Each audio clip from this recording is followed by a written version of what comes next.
We're going to do a little bit of side bending. So this will help to release the quadratus lumborum and the obliques, which will affect our low back. Often low back pain will come with a lot of accessory tightness. So it could be back pain because of tightness, or it can be tightness trying to protect your back. So we're going over for a side bend and then coming back up and just enjoying it. So you might want to stay out there for a couple of breaths this time.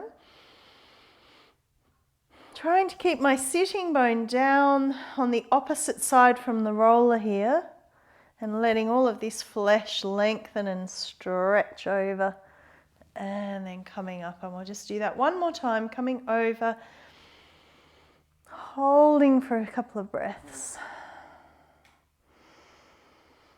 And then I'm going to bring my top hand to the roller. So I'm going to have to paddle my roller in a little bit until I can get my front hand down onto that.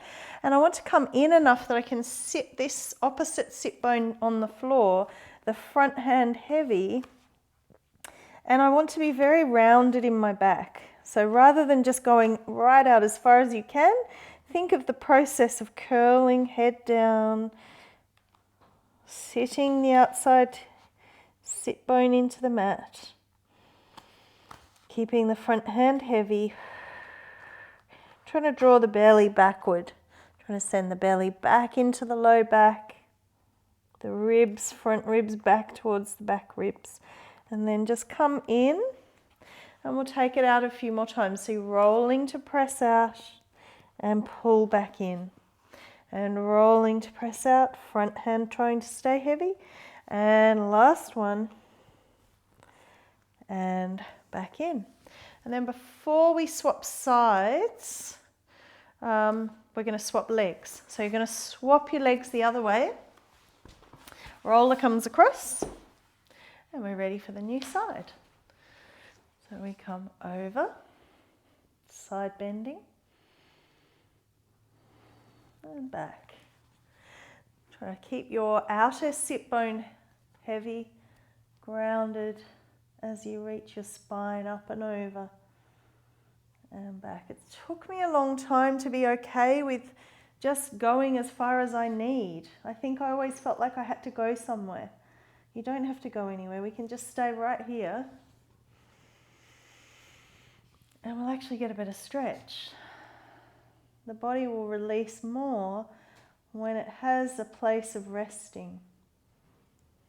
Noticing the difference on the two sides. So we're going to go out this time and stay there and then rotate. And I'm thinking of pulling my tummy back behind me, paddling that roller in until I can find a bit of pressure with my front hand.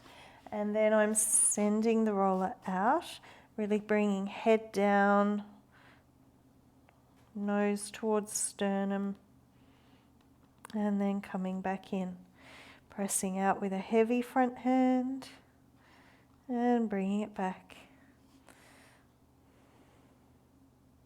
If you're not comfortable sitting cross-legged on the floor, we have other options. So sitting in a chair, you can do exactly the same thing. So you'd be sitting in your chair and probably holding onto the side of the chair for your side bending. And then when we get to this, you'll be pressing probably into those hands or dropping down beyond those hands and rounding out this way. No need to be on the floor. If you are on the floor, we get this extra benefit of hip stretching, but for a lot of people that's too challenging.